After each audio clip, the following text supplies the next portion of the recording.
Jó capítulo 3. Finalmente Jó começou a falar e amaldiçoou o dia em que tinha nascido. Jó disse: Maldito seja o dia em que eu nasci, maldita seja a morte a noite em que se disse, nasceu um menino. Espero que aquele dia seja transformado em trevas profundas, e Deus lá no céu se esqueça dele e não deixe a luz brilhar sobre ele. Espero que ele fique para sempre encoberto por nuvens escuras, preso para sempre na mais profunda escuridão. Que aquela noite fique escura e fria para sempre. Tomara que ela não seja contada entre os dias do ano. Seja aquela noite solitária e triste, e nela se não ouçam os gritos de alegria. Amaldiçoe aquele dia aqueles que amaldiçoam os dias, aqueles que têm poder sobre Leviatã. Que se apaguem as estrelas matutinas, que ela espere a luz da manhã, mas a luz não venha, e não veja os primeiros raios de luz no horizonte, pois ela deixou que a minha mãe me desse a luz e me obrigou a passar por todo este sofrimento. Quem me dera morrer antes de ter nascido, ou tivesse morrido ao nascer, porque minha mãe me colocou em seu colo, porque ela me amamentou. Se eu tivesse morrido naquele momento, eu estaria feliz agora, descansando em paz, junto aos reis e conselheiros da terra, que construíram grandes e ricas sepulturas para si. Quem sabe estaria lado a lado com os governantes que viviam em belos palácios cheios de prata e ouro. Ah, se eu tivesse morrido enquanto ainda estava no ventre da minha mãe, sem nunca ter visto a luz do sol. Porque depois da morte os perversos já não podem mais praticar suas maldades, os que viveram sofrendo podem descansar. Depois da morte os prisioneiros desfrutam sossego, já não ouvem as ameaças dos guardas da prisão. Depois da morte todos são iguais, ricos e pobres. O escravo finalmente fica livre do seu senhor. Por que deixar os infelizes saberem o que é a vida? Por que deixar viver os de coração amargurado? Quando eles desejam tanto a morte, por que ela não vem? Para os desesperados, a morte vale mais que um tesouro.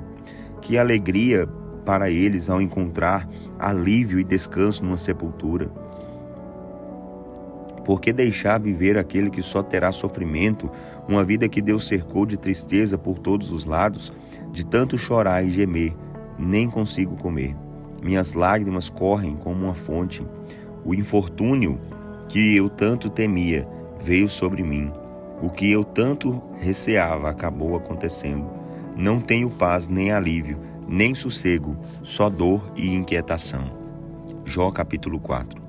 Quando Jó acabou de falar, Elifaz, natural de Temã, respondeu: Será muito difícil para você ouvir algumas palavras sem deixá-lo impaciente, mas há algumas coisas que eu não posso deixar de lhe dizer.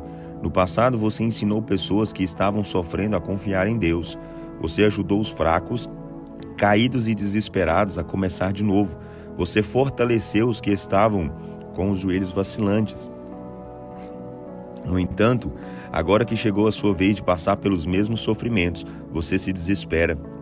Quando você é tocado, perde a vontade de viver. Não é o seu temor a Deus a sua confiança? Você que vivia uma vida íntegra e justa, onde está a sua esperança? Pense um pouco, por acaso Deus já destruiu um inocente? Onde os íntegros sofreram destruição? Na minha opinião, os que cultivam o mal e semeiam a maldade, esses é que colhem como castigo de Deus a maldade que fizeram. Sim, Deus destrói estes homens com o sopro da sua ira, da mesma maneira que o calor do sol faz murchar a erva. Eles podem rugir e rosnar como os leões, mas até os dentes dos grandes leões se quebram. Morrerão de fome, como um leão velho que não pode mais conseguir alimento, e os filhotes se espalham. Uma grande verdade foi revelada a mim, um grande segredo que eu mal consegui ouvir quando me foi contado. Certa noite, quando todos dormiam, eu tive uma visão perturbadora. De repente, o temor e o tremor me sobrevieram, e o meu corpo inteiro estremeceu. Um espírito apareceu diante de mim, e os pelos do meu corpo se arrepiaram.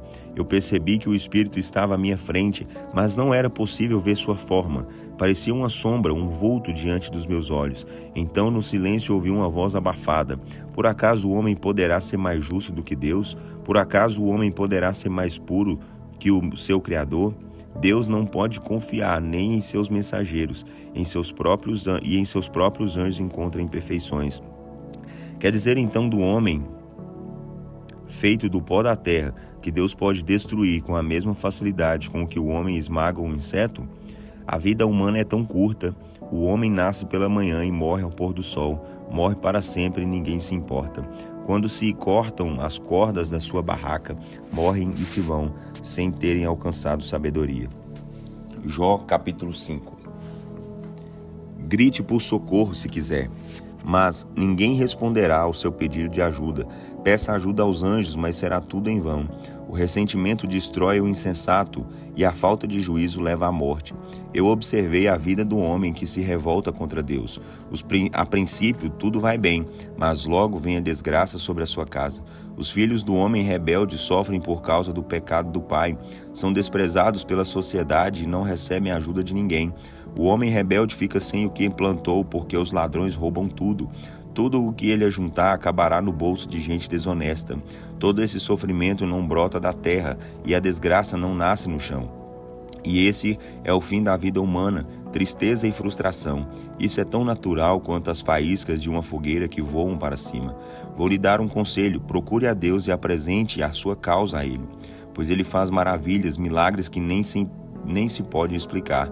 Ele manda chuva cair sobre a terra e regar os campos. Ele exalta os humildes e coloca em segurança os que choram. Ele acaba com os planos de homens perversos e não permite que façam as maldades que planejam. Os perversos acabam sendo destruídos pela sua própria maldade. Seus planos violentos são cortados por Deus. Em pleno dia eles ficam no escuro, como cegos. A luz do dia será tão escura quanto a meia-noite. Deus salva os órfãos e necessitados, salva-os das mãos dos poderosos. Por isso, há esperança para os pobres, porque os perversos serão destruídos pela sua própria injustiça. Feliz é o homem a quem Deus corrige. Portanto, não despreze o castigo do Todo-Poderoso. Ele mesmo trata da ferida que ele fez. Ele machuca, mas suas mãos curam. Ele estará sempre ao seu lado para livrá-lo de todos os problemas que surgirem. Se houver fome na terra, ele lhe dará comida. Ele o protegerá do golpe da espada na guerra.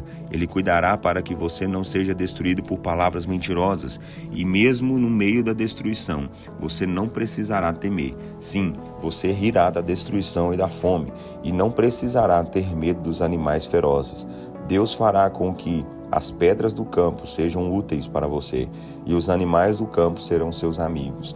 Você pode ter certeza de que a paz guardará a sua casa, e você não achará falta de nada quando contar os bens da sua morada. Sua família se tornará muito grande e poderosa na terra, e os seus descendentes serão como as folhas do pasto.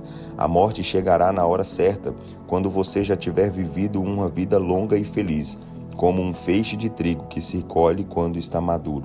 Eu venho observando a vida por muito tempo e sei que o que lhe disse é a verdade para seu próprio bem. Ouça e aproveite o meu conselho.